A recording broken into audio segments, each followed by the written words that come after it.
오늘의 복음. 오늘은 2019년 10월 26일 토요일입니다. 오늘의 독서는 사도 바오로의 로마서 말씀 8장 1절에서 11절입니다. 형제 여러분, 이제 그리스도 예수님 안에 있는 이들은 단죄를 받을 일이 없습니다.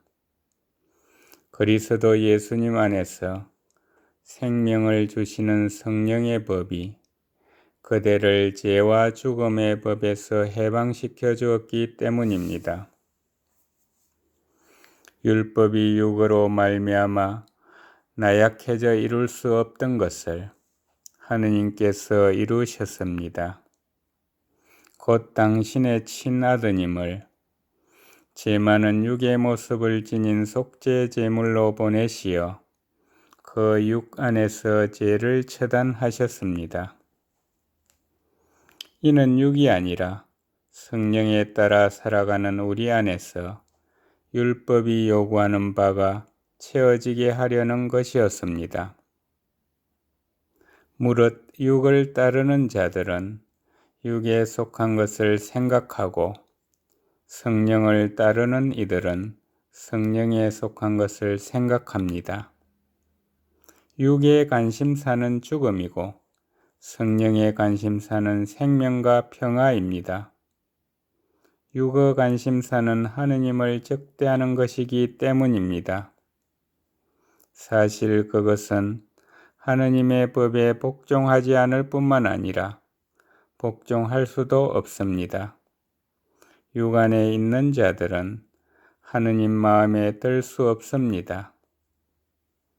그러나 하느님의 영이 여러분 안에 사시기만 하면 여러분은 육 안에 있지 않고 성령 안에 있게 됩니다. 누구든지 그리스도의 영을 모시고 있지 않으면 그는 그리스도께 속한 사람이 아닙니다. 그러나 그리스도께서 여러분 안에 계시면 몸은 비록 죄 때문에 죽은 것이 되지만 의로움 때문에 성령께서 여러분의 생명이 되어 주십니다. 예수님을 죽은 이들 가운데서 일으키신 분의 영께서 여러분 안에 사시면 그리스도를 죽은 이들 가운데서 일으키신 분께서 여러분 안에 사시는 당신의 영을 통하여 여러분의 죽을 몸도 다시 살리실 것입니다. 주님의 말씀입니다. 오늘의 복음은 루카가 전한 거룩한 복음 13장 1절에서 9절입니다. 바로 그때에 어떤 사람들이 와서 빌라도가 갈릴리아 사람들을 죽여 그들이 바치려던 제물을 피로 물들게 한 일을 예수님께 알렸다. 그러자 예수님께서 그들에게 이르셨다. 너희는 그 갈릴리아 사람들이 그러한 변을 당하였다고 해서 다른 모든 갈릴리아 사람보다 더 큰 죄인이라고 생각하느냐? 아니다.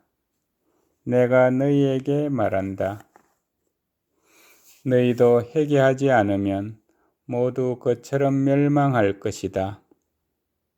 또 실로암에 있던 탑이 무너지면서 깔려 죽은 그 18사람, 너희는 그들이 예루살렘에 사는 다른 모든 사람보다 더 큰 잘못을 하였다고 생각하느냐? 아니다. 내가 너희에게 말한다. 너희도 회개하지 않으면 모두 그렇게 멸망할 것이다. 예수님께서 이러한 비유를 말씀을 하셨다.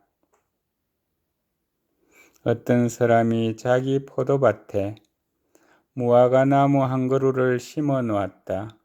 그리고 나중에 가서 그 나무에 열매가 달렸나 하고 찾아보았지만 하나도 찾지 못하였다. 그래서 포도 재배인에게 일렀다. 보게, 내가 3년째 와서 이 무화과 나무에 열매가 달렸나 하고 찾아보지만 하나도 찾지 못하네. 그러니 이것을 잘라버리게. 땅만 버릴 이유가 없지 않은가. 그러자 포도 재배인이 그에게 대답하였다. 주인님, 이 나무를 올해만 그냥 두시지요. 그동안에 제가 그 둘레를 파서 거름을 주겠습니다. 그러면 내년에는 열매를 맺겠지요. 그러지 않으면 잘라버리십시오. 주님의 말씀입니다. 오늘의 묵상은 이승근 사바 신부님께서 해주십니다. 오늘 복음에서 예수님께서는 빌라도가 성전뜰에서 희생제물을 바치던 갈릴레아 사람들을 죽인 것과 실로암 탑이 무너지면서 깔려 죽은 사람들의 예를 드시면서 회개하지 않으면 그처럼 멸망하리라고 경고하십니다. 이 두 사건은 특별한 의미를 지닌 것이 아니라 다른 사람보다 더 낫지도 못하지도 않은 사람들이 뜻하지 않게 생명을 잃은 것이고 사람의 생명이 얼마나 예측할 수 없는 것인지 보여줍니다. 그래서 누구든지 갑자기 기회를 잃어버리기 전에 회개할 필요가 있음을 말씀하시는 것입니다. 예수님께서는 같은 맥락에서 열매 맺지 못하는 무화과 나무의 비유를 들려주십니다. 어떤 사람이 자기 포도밭에 무화과 나무를 심어놓고 열매를 수확하려고 3년이나 기다렸는데 열매가 달리지 않자 잘라버리려 합니다. 올리브 나무도 마찬가지지만 무화과 나무는 척박한 땅에서도 잘 자라고 특별히 거름을 주지 않아도 열매를 맺는 효자 식물입니다. 그런데 3년이 되어도 아무 수확을 내지 못하자 그 나무를 잘라버리려는 주인의 마음은 당연합니다. 열매를 내지 못하면서 땅만 차지하고 있는 나무는 아무 쓸모가 없기 때문입니다. 그런데 포도 재배인이 나서서 한 해만 더 시간을 달라고 청합니다. 그러면 그 둘레를 파서 거름을 주어보고 그 다음에도 열매를 맺지 못하면 잘라버리라는 것입니다. 특별히 거름이 필요 없는 무화과 나무에 거름을 준다는 것은 특별히 주의를 기울여 나무를 보살핀다는 뜻입니다. 신앙인들은 계속해서 회개하는 사람들입니다. 어느 누구도 회개의 필요성에서 제외될 수 없으며 은총의 시간이 남아있지만 그 시간은 마냥 지속될 수 없는 제한된 시간임을 명심해야 하겠습니다. 감사합니다.